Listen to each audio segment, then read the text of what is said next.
We all Good set? afternoon. Well, yeah, we're on, Doug. We're on. It's Okay. Yeah. Wednesday, Yes. November 2nd or 3rd? Third, November 3rd. I think. Yeah. It's November Yeah. 3rd. Wednesday, November 3rd. I'm here with Rev Doug Werth. Yes. Unity Chattanooga. Yep. Yeah. Great service on Sunday, bro. Thanks. I appreciate that. Yeah, did you enjoy it? It was a lot of fun. Okay. You know. Okay. Do you have fun when you're when you're up there, you're doing your little thing as a reverend? Do you have fun? Or Sometimes. does it feel fun? Sometimes, well, for example, Sunday we're talking about goals, Right. Okay, and we're talking about the things we want to create in our lives, Right. and we're talking about some of the experiences we've had with that, and that's kind of a light and lively topic, and so you can have a lot of fun with that, and that's what we did. Yeah. There are other times when the message is a little more Serious. well, it's a little more internal, a little more somber or something. For example, we're going to be coming up in another week or so, and talk about forgiveness. And sometimes, what happens when you're telling a forgiveness story, you're talking about things that and situations that happened in people's lives that weren't comfortable at all. Could have been traumatizing. Exactly. Yeah, and that may not be a fun time. No. Right. And I can remember years ago when I was talking about forgiveness. There was one guy, in the back of the congregation who was just absolutely sobbing. Mm-hmm. Really? Yeah. Wow. Yeah. And afterwards, I talked to him about it. I came up and I said, "Hey, are you all right?" And basically, what he said was, "I'd never heard it presented that way." And so these things that were traumatic in my life are not necessarily, taking me to hell, when I pass. And I said, no, not at all. And we talked about it, and it was just a huge burden off of his, the way that he looked at himself. And so a lot depends on the topic. On the topic, yeah. Yeah. Well, certainly Sunday's topic last Sunday was a good topic. I mean, we talked about laying out the goals, and we're in the series. Let's talk a little bit about the series. We're in Prosperity 101. Right. With Edwina again. Tell us a little bit about where we. Well, what we're doing and where we are now. Okay. Well, what we're doing is we're talking about prosperity. Right. And I'm basing it on Edwin Gaines's book, The Four Spiritual Laws of Prosperity by Edwin Gaines. And we're using that as a topic or as a kind of an outline. And the reason that we're doing that is just simply... Keep talking. I'm going to use your book. Go ahead. Okay. It's simple, it's straightforward, and it's funny. Edwin has got some funny stories in there, and sometimes just her presentation alone, brings a little smile to your face. So those four basic laws are simply, first one is tithing, which is really, it's all about the spiritual law of giving and receiving. Jesus said, "Give and it will be given to you." And the second thing is, and behind that, once you get comfortable with giving and receiving, what you're going to find is a lot of the stresses and strains oftentimes associated with money tend to go away in your life. All right? And so once you become a little bit more comfortable, then the next thing is, well, what do I want to do? What do I want to have? How, what types of things do I want to create? Well, that's where goal setting comes in. And that's what we talked about this Sunday. And that's what we talked about that Sunday. You laid out 8 goals. Well, eight steps. 8 steps. Right. Yeah. Yeah. And some of which were Edwin's, some of which were mine. Right. Yeah. That's. And before you get into that, I just want to say that it seemed as if not only you were having. I mean, you said you were having a good time up there, but I noticed that the congregants that we.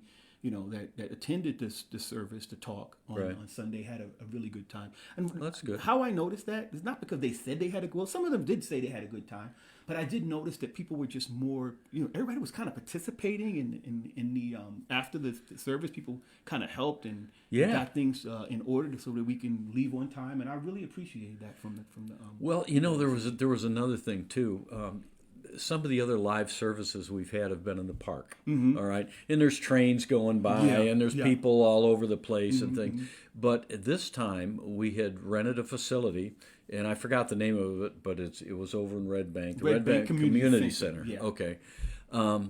It was all enclosed. It was just us. Yeah. You know, there were no trains, there were no bicycles in the background, that sort of thing. It was just us, and I think there was, at least for me, anyways, there was a feeling of there was more of a safe feeling, you know, involved with it. And by safe, I don't mean that there was, you know, muggers in the other places. I just, you know what I'm saying? I get you, though. It was closed. It was closed. Yeah. I mean, you know, when you're in an open space in a public park, you know, people can come by and interrupt your service if they want to, and we've had those situations kind of happen. Well, you know, not so much of a negative interruption, but we've had a lot of sound interruptions. Yes, yeah. You know, and when you're up there speaking, and then all of a sudden there's, you know, you're ready to go into meditation, and there's a train horn, you know, or something.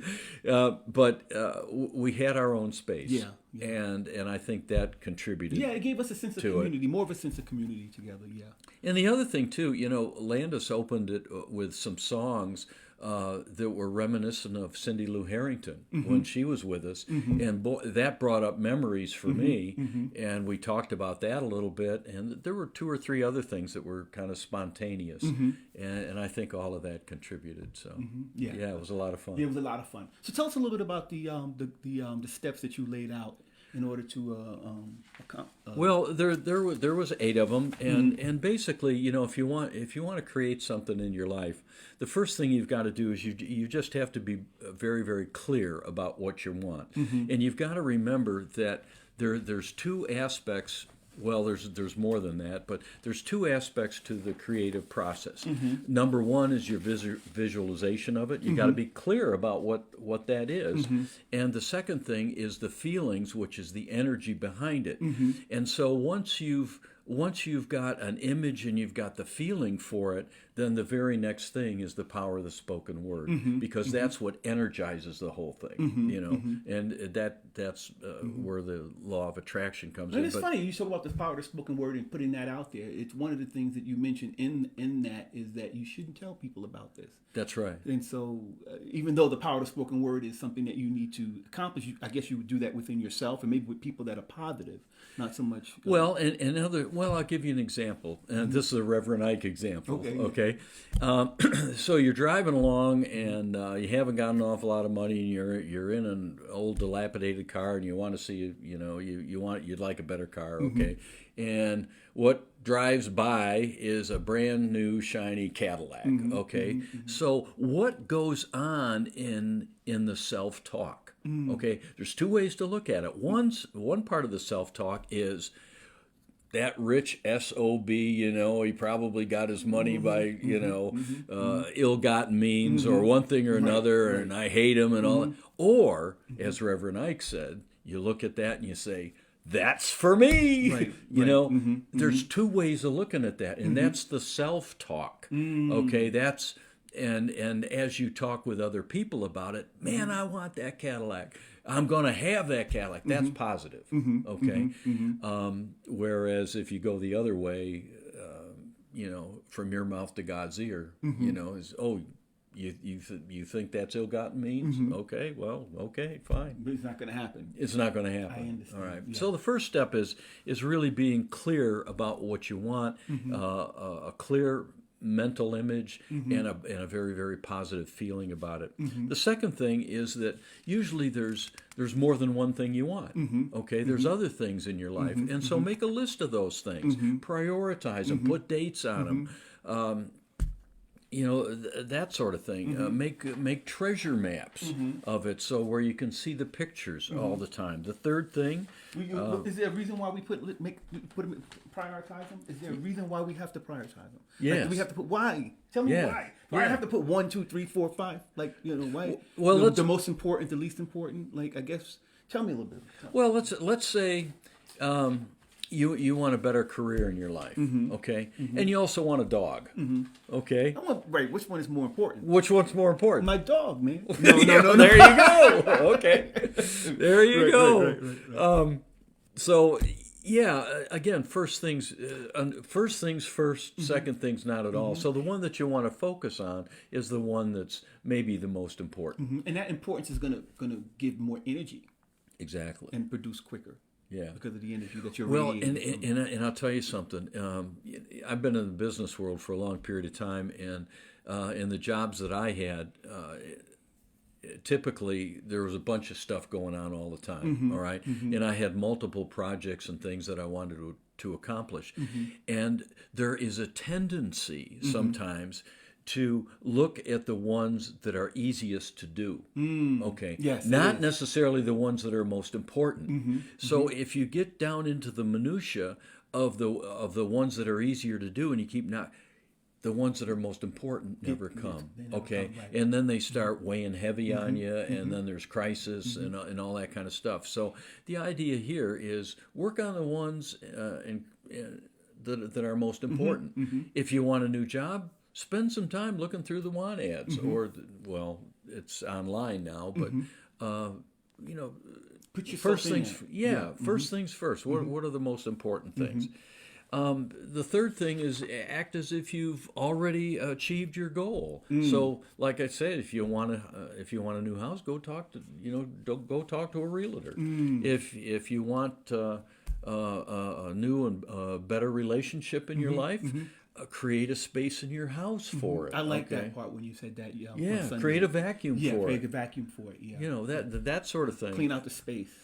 Yeah, And if you want to be in a relationship, start to make room for the person in your life. That's right. You can't be in a relationship if you don't have a pillow on the other side of the bed. Well, here's the thing. I was going to say, especially in the bedroom, but the more I thought about it, the more I ought to. Well, maybe Doug, you not ought to say that. Okay, I can say it. I'm not. So I use the closet analogy. Make sure there's room in the closet for their clothes, that sort of thing. So anyways, act as if you've already achieved the goal. And I gave an example, in my own life where I said, well, the boss isn't going to pay for this seminar. I'm going anyways. And although I didn't have that kind of money back then, I said, I will find a way. And I did. Hey, so acting as if, do you pretend? Because acting as if, and cause you're talking about getting a realtor. That's not so much acting as if. That's just, getting a realtor to talk to them about buying a home. But to me, when you say acting as if, it's almost like pretending. And I've done that. I've actually pretended to be. I used to write checks. Okay. I used to write fake checks to myself. Oh. And not only to myself, I used to write fake checks to other places of things that I wanted, and I would put a price tag on it. Okay. And I wasn't writing real checks. Right. But those things did come to fruition. So That's I good. think it's a good idea to act as if it's already happened, like play it out. Right. What do you think about that? I think that's fine. I don't have a problem with that at all. Okay. The idea is to, have a vision, have a feeling, and start working in that direction, which is what opens those doors and opens opportunities. For example, you might go. Let's say you want a new house. You might go to a realtor, and lo and behold, the type of house you're looking for came upon the market with some. So instead of a normal price tag, it had something connected with it where you could walk through that door very easily. Right. It might be a rental property. It might be, can you afford this rent? If so, the owner is motivated, and it can be a rent to buy or lease to buy, sort of situation. There's all kinds of things that can open up. As you are taking the steps You need to take the towards steps. You need to get into it. Yeah. You want to start. If you want to be in a relationship, you got to put yourself out there. You can't That's be right. home and watching television all day. And you want to be in a relationship. You That's gotta right. Make it happen in some kind of way. Yeah. Not make it completely happen, but at least put yourself out there. I get it. And I'll give you an example. With ministry, I often thought I was pulled in that direction, and then as I thought about going into ministry, all these other things opened up. You know, there was the chaplaincy program, there was prayer partners, there was times when the minister would come up and say, Doug, I'm going on vacation. Would you consider doing the talk in 2 weeks? All kinds of opportunities started opening up. And then once I took those steps, and once I got involved with them, then all of a sudden people were looking at me and said, wow, you ought to go to ministerial school, you know? Wow. So there was energy behind it, you know, you're building. So yeah, act as if, you know, just keep going. And then we talked about not telling others, and the idea there is just simply you don't want people raining on your parade. Right. You know? Yeah. And, you know, again, this process, it's not so much getting the things as it is a spiritual journey. And those things oftentimes represent qualities of character within you that you wish you had. Okay, so we told the story. About that. Well, we told the story of Kathy Ann Lewis. You know, the projection thing where she wanted the bright, shiny Corvette. Right. Okay, but what she really wanted in her life was a little more zip, a little more power, a little more control, that sort of thing. And she felt, well, if I had a Corvette, you know, I'd have all those things. Well, not necessarily. It's interesting. I went to a seminar once, and the guy, he asked me, "What is it that you want?" And I told him I want my own home, and he said, "Why do you want your own home?" And when I described to him why I wanted my own home, he said, "What you really want is family." Oh, because of how I described what that home was. I was looking for that home to do for me. Yeah, what so it meant to you. Yeah, so I think that's what you're talking about. Like exactly. The qualities of that. What is that bringing out of you? Exactly. Really? And oftentimes what happens is once you realize the inner need, you know, then the outer. Yeah, it doesn't. Yeah, it's like yeah. It's not, the house is not so important anymore. That's exactly right. It's so true. That's exactly. Yeah. And you know, we talked about no revenge thoughts, no revenge goals, no diabolical scheme to get even. You know, that sort of thing. You know, I didn't mention this in the talk because it was a little bit on the negative side, but I had a boss one time, and over martinis, you know, after work and that sort of thing. That's what he drank in quantity. He looked at me and he said, "You know, Doug, you got to remember one thing: when everything's going to hell, blame everybody you can." Wow. That's what he said. Wow. And I looked at him, and I wasn't quite as sloshed as he was. Right. Okay. Right. But I remember you remembered it forever. I remember that forever, and it was shortly after that I came to the conclusion I don't want to work for that guy anymore. Yeah. You know, if that's the way he looks at things, then you know the promotion that he gives me, all of a sudden I'm under the bus. You know, so I didn't want to work with somebody like that, and shortly thereafter I left the company. Wow. But you know, there are people like that, so you got to be careful. We talked about being committed, and we told the Murray poem. You know, whatever you do or dream you can do, begin it. Boldness has genius, power, and magic in it. And then the other thing, too, is remember this is a spiritual journey. So reflect on what's going on in your life, and you might get some significant spiritual advice, you know, through meditation, through that still small voice, or through the voice of somebody else who talks to you. And which brings up, you know, those are the initial steps. And really, after that, it's the power of the spoken word. And we talked about the Exodus story, how all the murmuring of the people, you know, the decision was made, no, we're not going anywhere, you know, with that sort of consciousness. And in the Bible, it uses 40. They wandered 40 years. Now, whether it was 40 years exactly, or that was an analogy, 40 in the Bible usually is an analogy, which means as long as it takes. So what the Bible is telling us in that story is all of those complaints and gossip and crabbing and all that kind of stuff, that has to be completely eliminated before you can take steps into the heavenly kingdom, the promised land, that sort of thing. Yeah. And it was Joshua who actually led them in there. And the key thing, and I didn't have time to mention all this, but Joshua was a military leader. He was a very, very disciplined man. So not only was he physically disciplined, and of course he knew how to fight too, but the idea was he was disciplined mentally. And so you can take a look at something and you can say, okay, what are the good parts about it? What are the other parts about it? And what kind of decision are you going to make? What kind of goals are you going to set for yourself?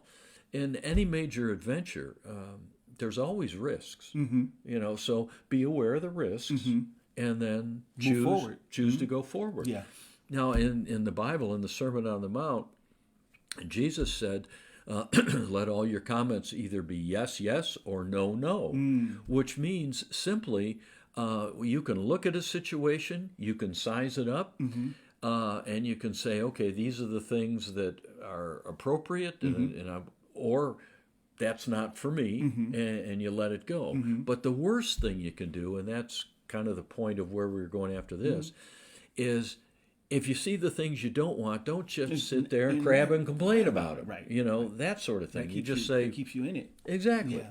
And if you're in a management role, if you're in a business, that is critical, because if you start crabbing and complaining and blaming other people, your organization is going to go down a rat hole. Definitely. And the other thing that's going to happen is that if you're in charge, or either with a few people or a whole bunch of people, they're going to pick up the way that you look at things. And if you start crabbing and complaining and blaming and pointing fingers, then they're going to start doing the same thing too. It's contagious. It's very contagious. Yeah. And nobody, everybody, well, I'm not going to get into what people are looking for as far as in groups, but yeah.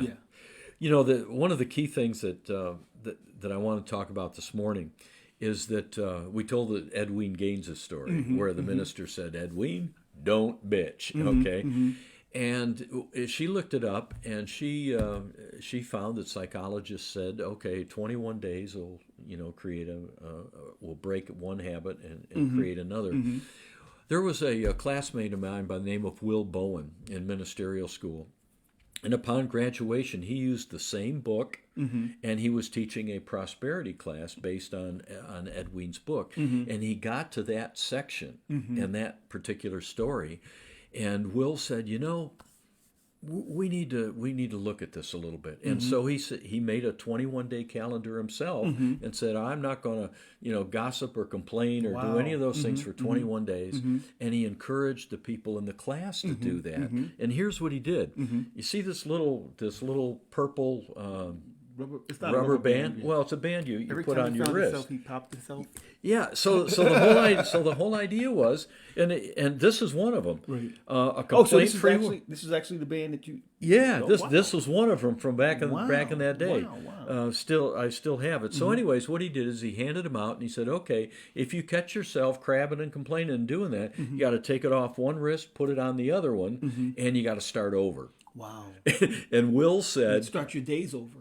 25 days? Start the 21 days. 21 days over again. Yeah, start it over again, right? And it said it took him months, because he'd catch himself doing that, and he'd say, oh, man, so he'd take it off, put it on the other wrist. Well, here's what happened. Wow. One of the people in his class was a congregant of his and happened to be on the Kansas City Star newspaper. And so in the religion section, they wrote an article about what Will was doing and about the bands and things like that. Well, all of a sudden, people started talking about in Kansas City about that. Some of the national networks picked up on it. Newspapers across the country started picking up on it. And pretty soon, Will was on radio shows. Wow. And to my knowledge, this is how fast it went and how big it got. He was speaking on this 21-day. Yeah. Just that one story. Right. Just that one aspect. Wow. One aspect. Wow. And Will, went on to be in People magazine, big article. Wow. He was on Good Morning America. Wow. He was on Oprah Wow. for this. Wow. And he was in your class. And he was in my class. Well, he was actually in the class ahead of me. Okay, cool. But Will and I were pretty good friends, and and so I know the story. And I went to his church a few times to listen to him speak and that sort of thing. Wow. But it was absolutely huge, and it was like wildfire. And at one point in time, they had orders for over 5 million of these things. Wow. Because what was happening is churches across the country and organizations, even businesses across the country, said, "Hey, give me some of those because I want to get my people to stop this nonsense. Exactly. This nonsense is holding us back Exactly. from accomplishing our goals. And our That's missions. that's exactly right. Yeah. That's exactly right. Let's focus on a solution.